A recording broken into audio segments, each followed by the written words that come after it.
제가 받들어 봉독하겠습니다. 구하라 그리하면 너희에게 주실 것이요 찾으라 그리하면 찾아낼 것이요 문을 두드리라 그리하면 너희에게 열릴 것이니 구하는 이마다 받을 것이요 찾는 이는 찾아낼 것이요 두드리는 이에게는 열릴 것이니라. 너희 중에 누가 아들이 떡을 달라 하는데 돌을 주며 생선을 달라 하는데 뱀을 줄 사람이 있겠느냐? 너희가 악한 자라도 좋은 것으로 자식에게 줄 알거든. 하물며 하늘에 계신 너희 아버지께서 구하는 자에게 좋은 것으로 주시지 않겠느냐? 그러므로 무엇이든지 남에게 대접을 받고자 하는 대로 너희도 남을 대접하라. 이것이 율법이요 선지자니라. 아멘.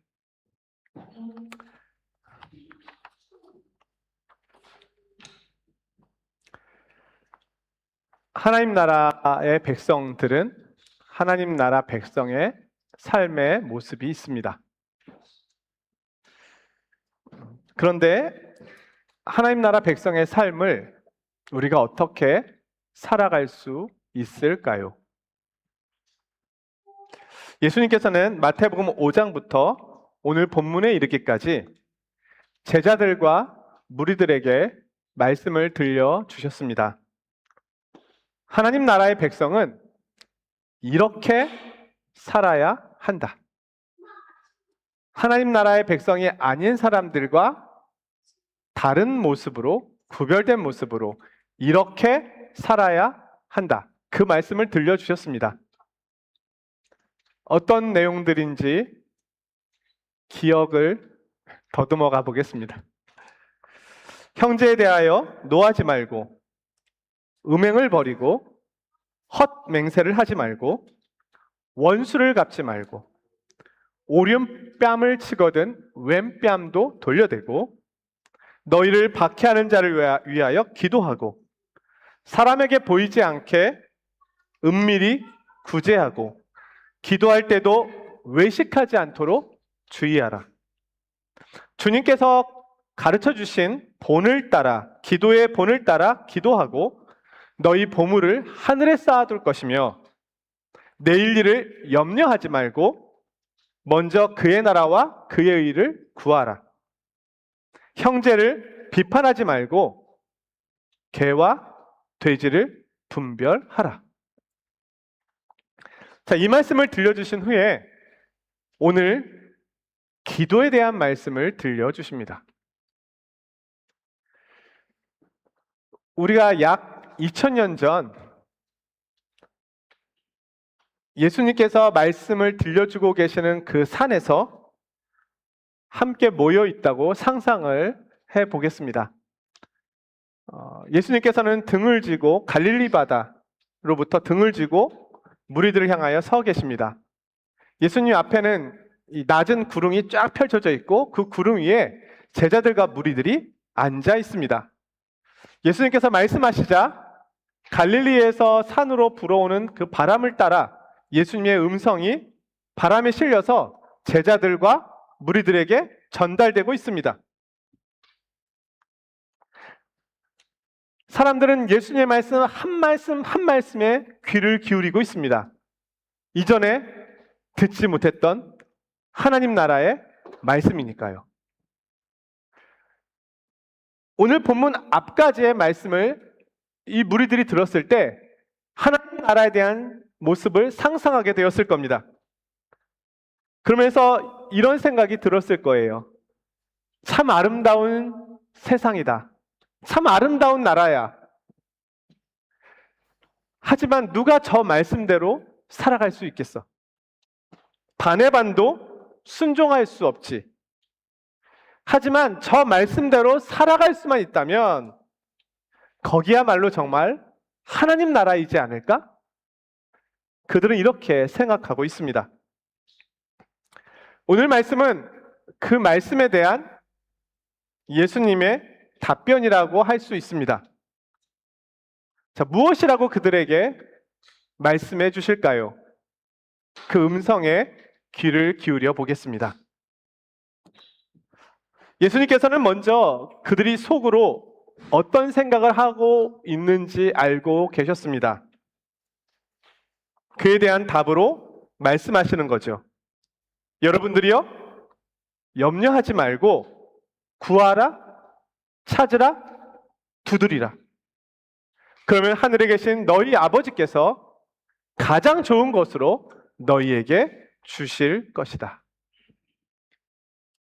주님은 그들에게 먼저 기도하라고 말씀하십니다. 이 말씀은 우리의 힘으로 예수님께서 알려주신 이 말씀을 따라 살아갈 수 없음을 말씀하시는 겁니다. 안타깝게도 우리는 우리의 죄의 본성을 가지고는 이 거룩한 말씀을 지킬 수가 없습니다. 하지만 주님의 말씀을 따라 이 말씀대로 살아가도록 우리는 기도해야 합니다. 이 기도가 한 번 기도하는 것이 아니라 구하고 찾고 두드려야 할 만큼 많은 수고와 애씀이 필요하다고 하십니다. 우리가 알고 있듯이 주님의 말씀을 따라 살아가는 것은 너무 어렵습니다. 방향은 분명한데 그 말씀을 실천하는 데는 한계가 있음을 늘 경험합니다. 우리의 죄의 본성을 이겨내고 싶고 하나님의 나라 백성답게 살고 싶습니다. 하지만 여전히 나는 내 속에 있는 내가 통제하고 다스릴 수 없는 죄의 마음과 죄의 습관을 봅니다. 길들여지지 않는 나의 거칠고 모진 모습을 봅니다. 아무리 기도해도 변화되지 않고 내 속의 죄의 마음과 성품은 바뀌지 않는 것처럼 보입니다. 하지만 오늘 주님은 말씀하고 계십니다. 포기하지 말라는 겁니다. 너희 중에 누가 아들이 떡을 달라 하는데 돌을 주며 생선을 달라 하는데 뱀을 줄 사람이 있겠느냐? 너희가 악한 자라도 좋은 것으로 자식에게 줄 알거든 하물며 하늘에 계신 너희 아버지께서 구하는 자에게 좋은 것으로 주시지 않겠느냐? 하늘에 계신 하나님이 우리의 아버지가 되신다고 말씀해 주십니다. 그 하나님께서 우리의 기도를 외면치 않으시고 우리의 마음의 소원함과 갈급함에 대하여 응답해 주실 것이라고 하십니다. 우리 하나님께서는 구하는 자에게 가장 좋은 것을 주십니다. 우리가 구한 것보다 더 좋은 것을 주십니다. 그러므로서 하나님 나라 백성으로서 우리가 살아갈 수 있도록 우리를 붙드시고 도우십니다. 그런데 오늘 본문에서 우리가 더 귀 기울여 살펴야 될 말씀이 있습니다. 이것이 오늘 본문 말씀의 결론이기도 하는데요. 12절입니다. 그러므로 무엇이든지 남에게 대접을 받고자 하는 대로 너희도 남을 대접하라. 이것이 율법이요 선지자니라. 제가 이 말씀을 한 주 내내 묵상을 했는데 너무 어려운 말씀이었습니다. 여러 주석들도 찾아보고 챗 GPT에도 물어보고 제미나이에게도 물어보고 네, 다른 설교자들의 책도 찾아보고 했는데 만족할 만한 답변은 찾지 못했습니다. 그러나 제가 묵상하고 살펴본 안에서 이 말씀에 대한 이해를 드리려고 하는데요. 자, 여기서 접속사 그러므로가 사용되고 있습니다. 접속사 그러므로는 원인과 결과를 나타내는, 연결하는 접속사입니다. 이 말씀은 이렇게 해석해 볼 수 있습니다. 산상수훈의 말씀을 지켜서 순종하려 한다면 이것을 규칙으로 삼아야 한다. 이렇게 저는 정리해 보았습니다. 남에게 대접을 받고자 하는 대로 너희도 남을 대접하라. 이 말씀을 일반적으로 우리가 황금률이라고 부릅니다. 금과 같이 변하지 않는 귀한 규칙이라는 의미입니다. 그런데 이 말에 그런 가치를 두기에는 좀 평범해 보이기도 합니다. 이 말의 기원은 3세기경 로마의 황제 세베루스 알렉산드르, 그 황제가 이 성경의 구절을 듣고 감동을 받아서 거실 벽에 금으로 이 글을 새겨 넣었다고 합니다. 거기서 황금률이다라는 말이 유래되었다고 합니다. 그는 사람들을 재판할 때 벽에 써 있는 이 말씀을 큰 소리로 읽게 한 후에 그들의 죄에 따라 심판했다고 합니다.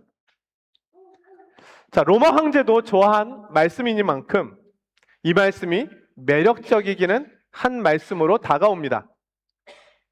그러나 성도님들 한번 이 말씀이 이렇게 대단한 말씀으로 여겨지시나요? 황금으로 새길 만큼 정말로 대단한 말씀이다. 우리 일반적으로 이런 표현을 씁니다. 너 대접받고 싶어? 그럼 먼저 대접해. 너 사과받고 싶어? 먼저 사과해.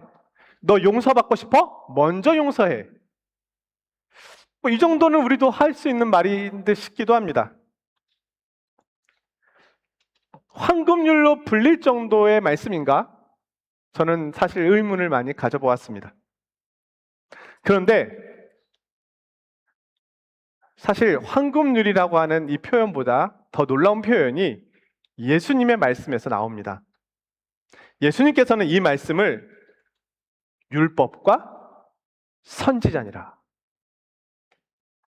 다른 말로 이 말씀이 구약이야. 이렇게 말씀하신 겁니다. 그래서 우리가 이 말씀을 어떻게 해석해야 될지 말씀 안에서 찾아가 보려고 하는 겁니다. 자, 마태복음 22장에 보면 율법을 연구하는 율법사가 예수님께 나와서 율법 중에 613가지의 율법 중에 가장 큰 게 하나만 알려주십시오. 묻습니다. 예수님께서 말씀해 주십니다.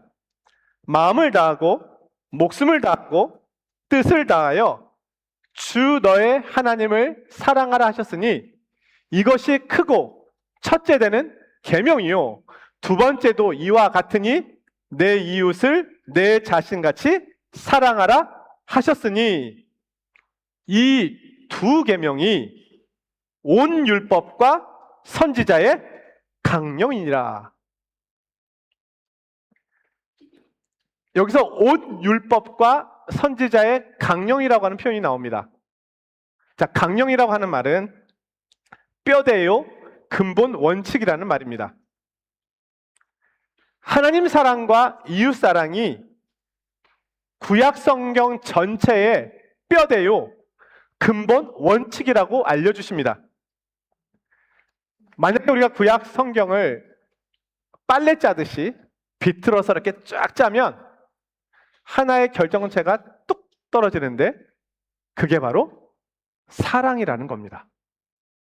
하나님 사랑, 이웃 사랑.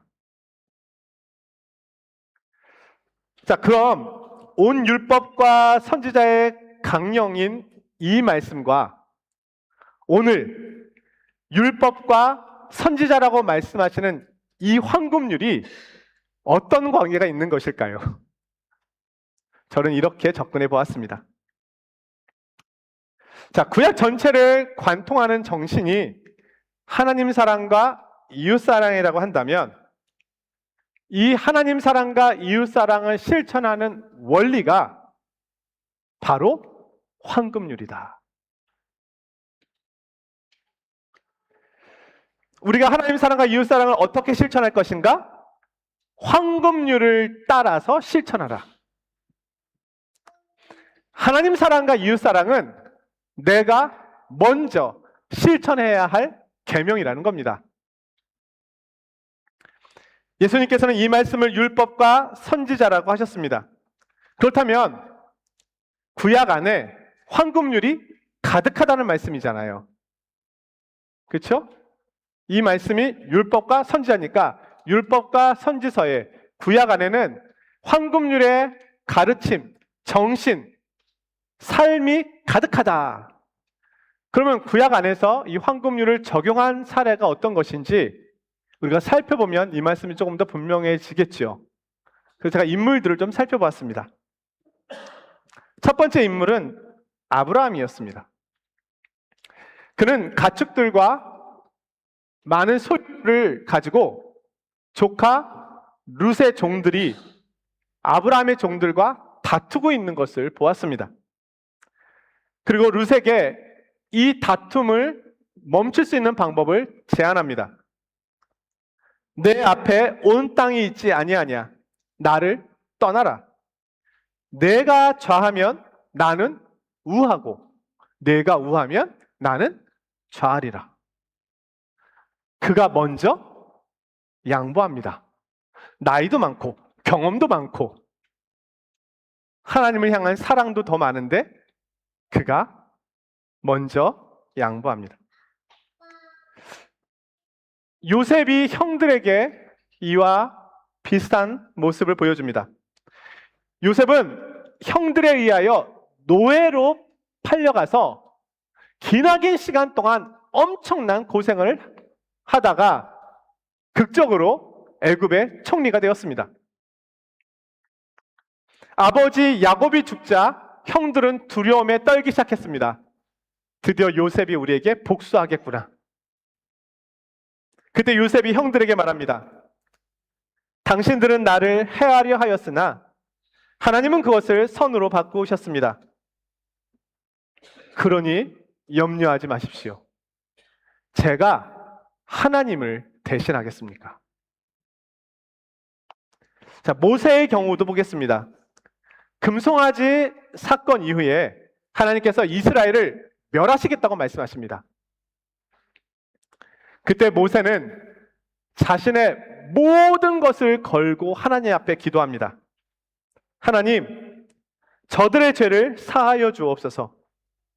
그렇지 아니하시면 원하건대 주께서 기록하신 책에서 내 이름을 지워 주옵소서. 하나님께서는 그의 기도를 들어주십니다. 다윗의 증조 할머니 룻의 예도 있습니다.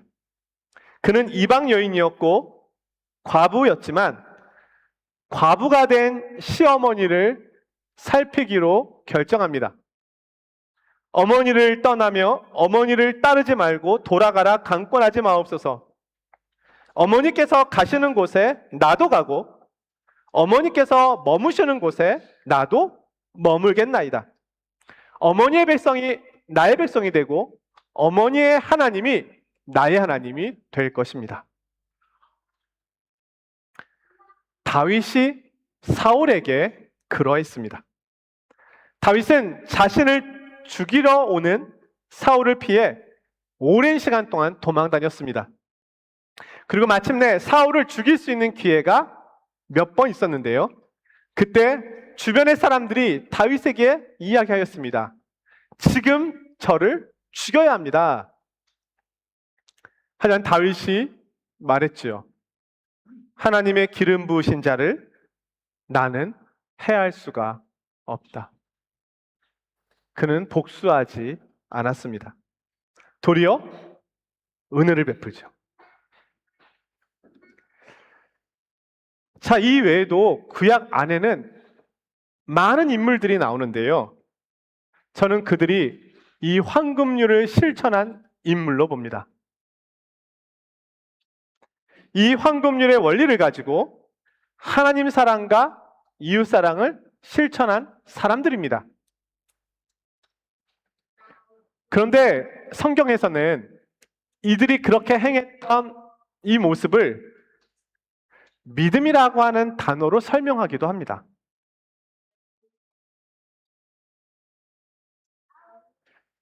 그들은 자신들의 죄의 본성을 따른 것이 아니라 하나님과 하나님의 말씀과 약속에 대한 믿음으로 이것을 실천할 수 있었던 겁니다. 지금 언급한 이 사람들이요, 믿음의 사람들로 소개되거든요. 히브리서에서는. 이것은 그들이 이 일을 실천하기 위하여 하나님 앞에 구하고 찾고 두드렸던 인물들이라는 증거가 되기도 한 것입니다. 그런데 무엇보다도 구약에서 이 황금률을 가장 잘 실천하신 분이 계십니다. 누구일까요? 하나님이십니다.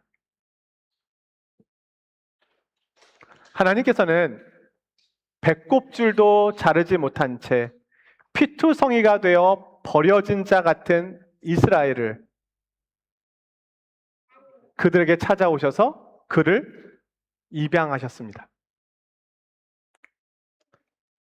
그들의 부르짖음과 그들의 학대와 그들의 아픔을 보시고 그들을 구원하셨습니다.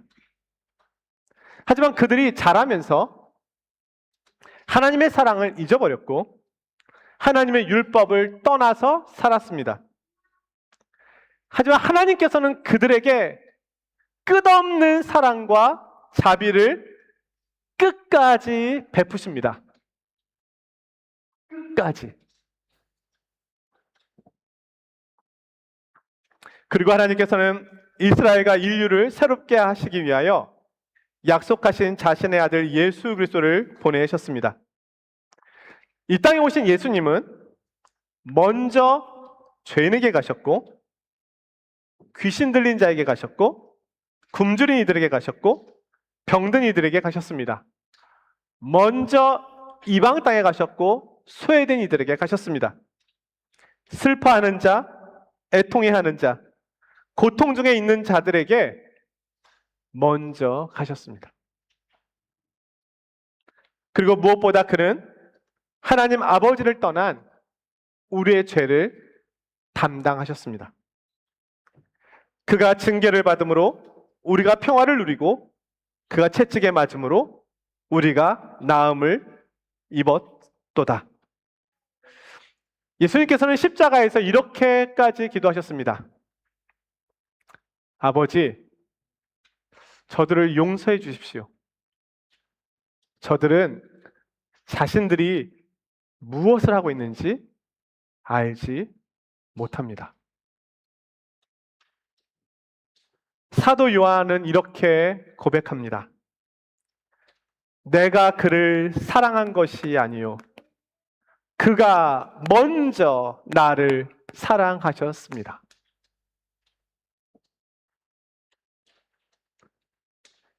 예수님은 율법과 선지서의 성취자가 되십니다. 황금률의 성취자가 되십니다. 말씀을 정리해 보겠습니다. 하나님 사랑과 이웃 사랑이 구약, 즉 율법과 선지자의 중심 뼈대입니다. 그것을 실천하는 원리가 주님께서 알려주신 황금률입니다. 율법과 선지서 안에는 황금률의 원리를 따라 하나님 사랑과 이웃 사랑을 실천한 이들이 많이 있습니다. 그들은 황금률을 실천하면서 궁극적으로는 앞으로 오실 예수 그리스도의 모습을 예표하였습니다. 왜요? 황금률이 예수 그리스도이시니까. 구약과 선지자가 예수 그리스도이시니까. 황금률은 먼저 우리를 향한 하나님의 사랑의 실천 원리와 예수 그리스도의 모습을 담고 있습니다. 저는 이 황금률에서 우리의 구원이 나왔구나, 이렇게 말씀을 정리할 수 있었습니다. 사랑하는 성도 여러분, 우리 모두는 사랑이 필요하고 용서가 필요하고 인정이 필요하고 하나님의 은혜가 필요한 사람들입니다. 주님께서는 황금률을 통해서 먼저 우리에게 찾아오셨고 먼저 우리에게 이 사랑을 보여주셨습니다. 이제는 이 사랑을 받은 우리가 이 사랑을 따라 실천해 살아가야 하는 것입니다. 이것이 율법이요. 이것이 선지서이기 때문입니다. 기도하겠습니다.